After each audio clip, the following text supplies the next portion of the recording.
How are you? Hope you are fit and fine. Now let's go ahead with the next part of subject verb agreement, that is part 2 with MCQs. Before we begin, let's revise basic rule. What is it? Basic rule is if subject is singular, verb also comes in singular form. And if subject is plural, verb also comes in plural form. Yani, if subject is singular, when you write a sentence, जब आप sentence लिखते हैं तो subject singular में है तो आपकी verb भी singular में होनी चाहिए. If subject is plural, कोई ऐसा sentence है जिसका subject आपका plural है तो उसकी जो verb है वो भी plural होनी चाहिए. सब्जेक्ट फर्स्ट पार्ट में देखेंगे, सब्जेक्ट सिंगुलर तो वर्ब भी सिंगुलर होगी, और यदि सब्जेक्ट ये प्लूरल में होगा तो वर्ब भी, यानी इसको हम ऐसा लिख सकते हैं, पी बना सकते हैं, पी पी पी पी. ये रूल क्या हो गया? एस सब्जेक्ट सिंगुलर तो उस सेंटेंस की वर्ब भी सिंगुलर होगी. यदि सब्जेक्ट प्लूरल है तो उस सब्जेक्ट की वर्ब भी प्लूरल होगी. आइए आगे बढ़ते हैं. अगला रूल है, आप कोई सेंटेंस देखें, यदि उसमें ईच, एवरी, नो, यदि इनका प्रयोग हुआ हो और आपका सब्जेक्ट 1 और सब्जेक्ट 2 इन दोनों को एंड से जोड़ा गया हो, तब आप क्या दे, और क्या दे, मेन बात क्या है? सिंगुलर. आपके ये दोनों सब्जेक्ट सिंगुलर होने चाहिए. Yes one, subject number 1, subject number 2. ऐसी कंडीशन में आपको सिंगुलर वर्ब लगानी पड़ती है. Example, each boy. देखिए, बॉय एंड गर्ल, यहाँ दो सब्जेक्ट हैं, आपने सेंटेंस में ईच लगाया, इसलिए आपका ये जो बॉय एंड गर्ल है, जनरल रूल में क्या होते, ये प्लूरल हो जाते, लेकिन चूंकि आपने ईच लगा दिया है यहाँ पर, ईच, इसी कैटेगरी में एवरी या नो याद रखना है. इन तीनों में से कोई भी जब आप किसी सिंगुलर नाउन सिंगुलर सब्जेक्ट के पहले लगा देंगे, गर्ल एंड बॉय, ईच लग गया, इसलिए आपकी हेल्पिंग वर्ब क्या हो गई? Is, singular helping verb. Next rule, singular noun, आप इसको ध्यान में, रूल को ध्यान में रखेंगे, क्योंकि at the end of this we will practise MCQs. MCQs को हम स्टडी करेंगे, इसलिए रूल को ध्यान में रखना है. आइए आगे देखें. Singular noun or pronoun. आप प्रोनाउन समझते होंगे. देखिए, for your convenience let's have a revision. First person, first person में क्या क्या आता है? आई एंड वी, ये सब्जेक्ट हो गए, मैं और हम. फिर आपका जो सेकंड पर्सन होता है, सेकंड पर्सन में आता है यू, जिसको आप पुरुष भी स्टडी करते हैं, प्रथम पुरुष, मध्यम पुरुष, उत्तम पुरुष. तो आपका सेकंड पर्सन यू हो गया, यानी सुनने वाला. इसको सरल भाषा में समझें तो फर्स्ट पर्सन क्या होता है? वक्ता, बोलने वाला, वक्ता, आई वी. और यू, सुनता कौन है? सामने वाला, यू. और फिर थर्ड पर्सन होता है. थर्ड पर्सन में क्या आता है? थर्ड पर्सन में ये आपके जो सब्जेक्ट आएंगे, ही, शी, इट, या कोई भी name, singular name, singular name, कोई राम, श्याम, गीता, सीता, सिंगुलर नेम. तो ये जो रूल कहता है आपका सिंगुलर नाउन और प्रोनाउन, ये प्रोनाउन की बात आई, इसी को समझाने के लिए हमने ऊपर में ये सारे प्रोनाउन लिख दिया, फर्स्ट पर्सन, सेकंड पर्सन और थर्ड पर्सन। तो ये फर्स्ट पर्सन के हो गए आई भी, सेकंड पर्सन में यू, थर्ड पर्सन में ये आपके आ जाएंगे ही, शी, इट और नेम। तो जब आप सेंटेंस लिखें तो सिंगुलर नाउन और प्रोनाउन, नाउन तो आप समझते हैं कोई भी, name of any person place or thing. Pronoun ये हमने ऊपर डिस्कस कर लिया। अब इनमें से सिंगुलर कौन है प्रोनाउन, देखिए एक तरफ से चलिए देखते हैं। आई को प्लूरल समझा जाता है, बी प्लूरल है, यू प्लूरल। अब ही और शी, इट, इनको सिंगुलर मानते हैं। थर्ड पर्सन में ही, शी, इट इनको सिंगुलर मानेंगे। और कोई नेम जो होगा वो भी सिंगुलर है, लेकिन इसी थर्ड पर्सन में आपका जो देव है, दे भी आता है, दे प्लूरल हो जाता है। Okay, hope you understand. आइए देखें, तो सिंगुलर नाउन और प्रोनाउन सेपरेटेड बाय, किसी सेंटेंस में सिंगुलर नाउन और प्रोनाउन आया हो, जैसे एग्जांपल में देख लें, राम एंड हिज फ्रेंड, ये दोनों सिंगुलर है, राम और उसका दोस्त। यदि आर, नार, ईदर, आर, नीदर, नार, इनमें से कुछ लगाकर इनको अलग किया जाए, तो जैसे यहाँ पे क्या लगा, आर से ईदर, ईदर, फिर आपने यहाँ बीच में लाया राम को, और फिर आर लगा के हिज फ्रेंड। ऐसी कंडीशन में आपको सिंगुलर वर्ब रखना पड़ता है, ये रूल है आपका। ओके, सिंगुलर वर्ब, तो इसलिए हैज आपका सिंगुलर हो गया, इधर राम और his friend has done this. Next rule students, see, two or more plural subject, यदि आप सेंटेंस लिखें और आपके जो सब्जेक्ट है दोनों प्लूरल हो, एग्जांपल में देखें, जैसे यू, आपने भी ऊपर देखा यू प्लूरल, और फ्रेंड्स यहाँ यस लगा, आपके दोस्त, ये दोनों प्लूरल है। जब ऐसी कंडीशन हो तो आपको प्लूरल वर्ब लगाना पड़ता है। आर, नार, ईदर, आर, नीदर, नार लगाकर जब दो प्लूरल सब्जेक्ट सामने दिखे तो वहां पर प्लूरल वर्ब लगाते हैं, जैसा आपने हैव लगाया, है प्लूरल वर्ब होती है। Now next rule, collective noun plus of plus plural noun. समझे एग्जांपल से इसको। कलेक्टिव नाउन क्या होता है, समूहवाचक संज्ञा, जिससे ग्रुप का पता चले।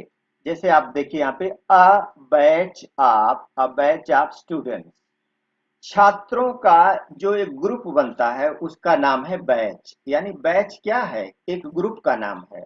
तो सबसे पहले देखिए यहाँ पे क्या रूल है, कलेक्टिव नाउन, और इसके बाद कलेक्टिव नाउन क्या हुआ यहाँ पे, अ बैच, ये बैच कलेक्टिव नाउन है। इसके बाद क्या आया, of, a batch of, plural noun क्या है, स्टूडेंट्स, स्टूडेंट्स, यहाँ स्टूडेंट सिंगुलर नहीं है, क्या है, plural. Is waiting for you, students, यहाँ गलती क्या होती है, कई बार स्टूडेंट सोचते हैं कि ये जो स्टूडेंट्स दिख रहा है, यस, इसी को वो सब्जेक्ट मान लेते हैं और लगा देते हैं प्लूरल वर्ब, रॉन्ग हो जाता है। आपको देखना है कि बैच लगा हुआ, कलेक्टिव नाउन लगा है, इसके बाद ऑफ, फिर ये प्लूरल। तो इसलिए आपका जो फोकस है वो अब बैच पर होना चाहिए। कलेक्टिव नाउन ये ग्रुप हो गया, एक यूनिट हो गई, तो इस रूल को ध्यान में रखेंगे, is waiting for you. Next rule, nouns appearing as plural but really singular, कुछ नाउन्स ऐसे होते हैं जो देखने में कैसे होते हैं, अपीयरिंग प्लूरल, देखने में तो प्लूरल लगते हैं पर ऐसे होते नहीं, वो सिंगुलर होते हैं, राइट। देखिए संसार में भी आप देखते हैं कुछ आदमी दिखते कुछ हैं लेकिन अंदर से कुछ होते हैं, उसी तरह एक आपका रूल है कि दिखने में कुछ और होना कुछ और, दिखेंगे प्लूरल और होंगे क्या, सिंगुलर, तब आपको सिंगुलर वर्ब लगानी है। आइए देखिए एग्जांपल, द न्यूज, आप देख रहे हैं ना, न्यूज, न्यूज कैसा दिख रहा है, यस लगा हुआ है, प्लूरल की तरह दिखता है, लेकिन ये न्यूज है क्या, सिंगुलर है।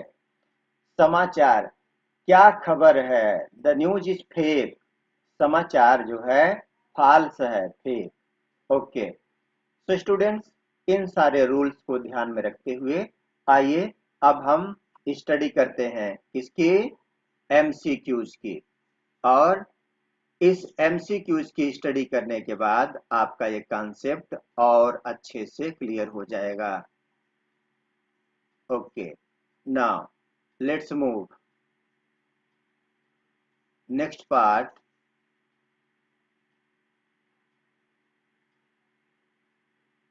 Just students,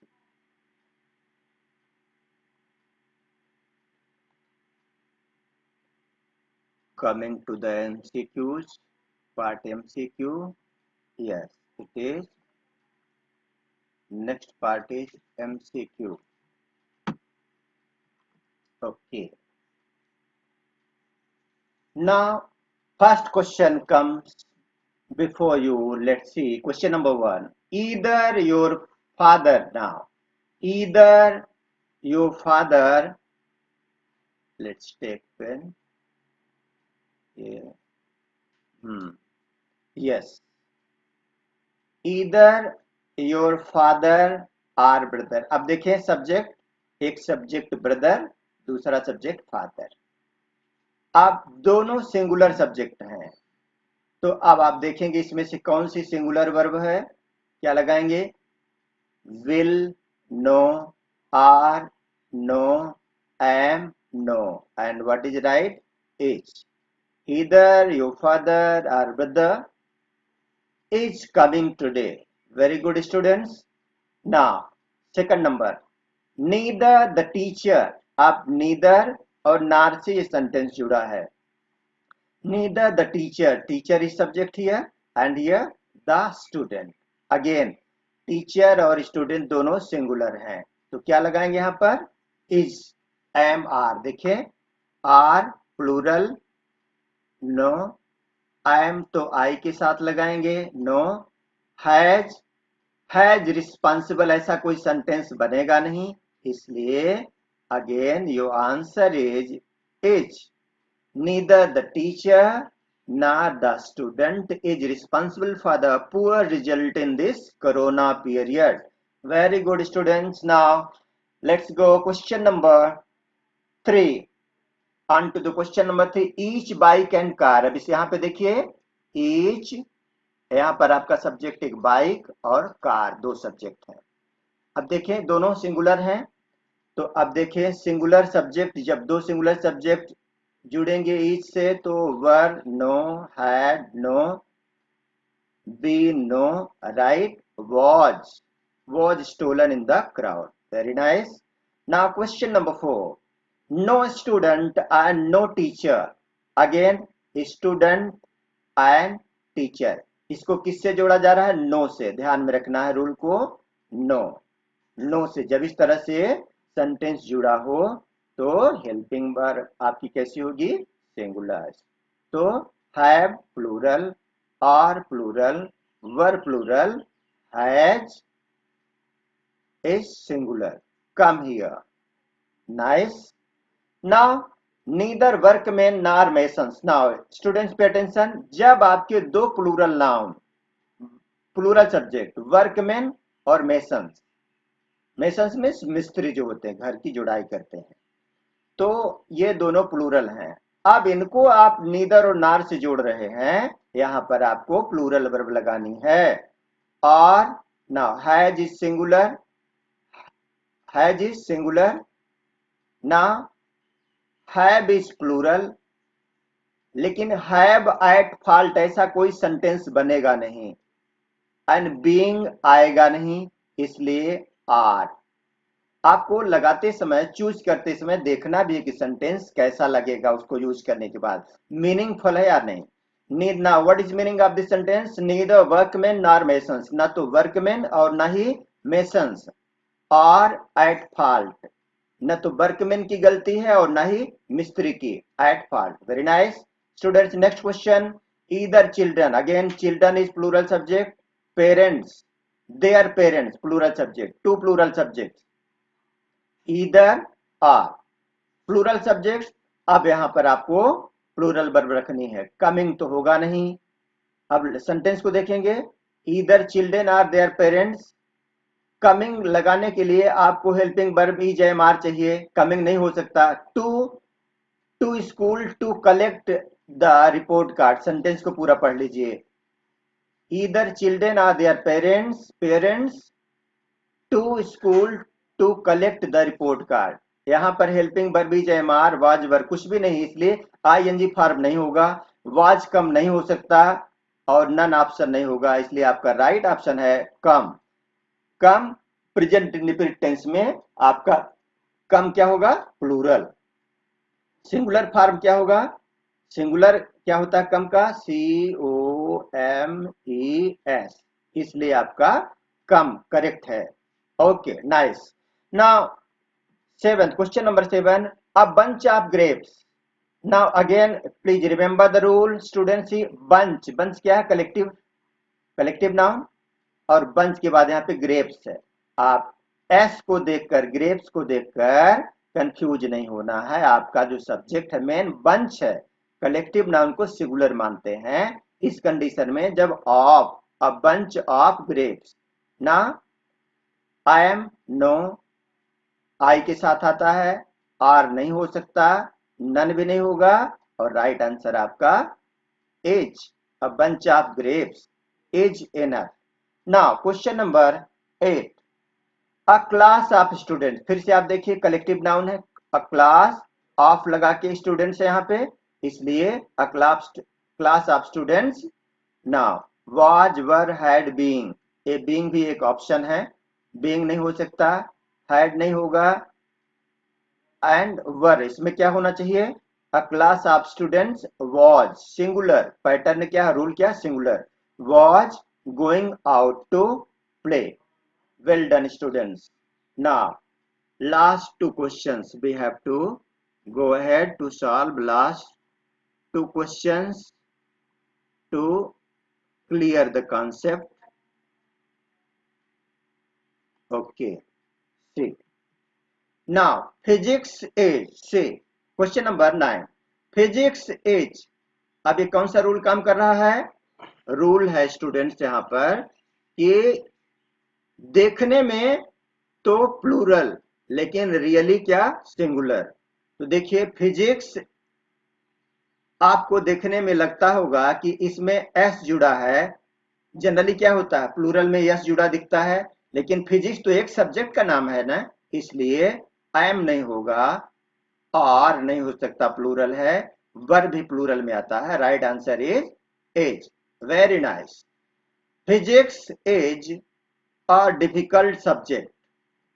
okay now last question is measles. Measles एक डिजीज का नाम है, यहाँ यस तो लगा है लेकिन रियली यह एक डिजीज है, इसलिए देखने में प्लूरल लेकिन है क्या, सिंगुलर, इसलिए सिंगुलर वर्ब लगाएंगे। वॉच वर नहीं हो सकता, आर नो, हैज का पैटर्न नहीं होता, हैज के बाद आपको यहाँ पे एक क्या जनरली थर्ड फॉर्म होता है, तो ऐसा नहीं है, इसलिए हैज भी नहीं होगा। यहाँ पर मीजल्स वॉच, यानी मीजल्स कभी एक कंटेजियस डिजीज के अंतर्गत आता था। Okay so thank you very much for being with me. If any doubt remains please leave your comments. All the best, stay tuned, keep on learning.